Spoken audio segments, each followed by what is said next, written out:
সকালবেলা নাস্তা করব এটা শুনে ভোটকা মোটকা চলে এসেছে। পেটের দায়ে মানুষ কত কিছু করে দেখেছেন। ঢাকার ফ্রেশ ধুলাবালি যুক্ত বাতাস খেতে খেতে আমরা চলে এসেছি রাজহান্ডি গোস্তের বনশ্রীর ব্রাঞ্চে। একে তো আমি একদম অবাক, সকালের নাস্তার মেনুর দাম কমে গেছে।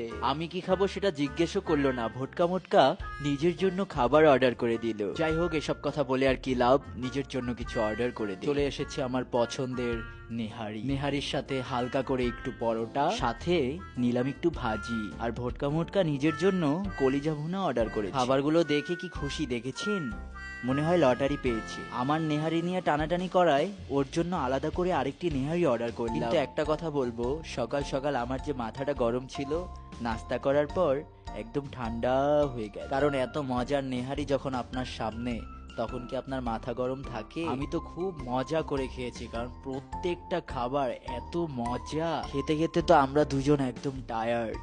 আর জয়কে দেখেছেন, সব শেষ করে বের হওয়ার সময় দেখলাম হান্ডি গোস্তের প্রিপারেশন চলছে। জয় হঠাৎ করে বলে বসলো, চল লাঞ্চ করে এখান থেকে যাই। যাই হোক, আপনি রাজ হান্ডি গোস্তে কিন্তু সকাল 6টা থেকে নাস্তা পেয়ে যাবেন, তাও এত মজার মজার খাবার। ধন্যবাদ।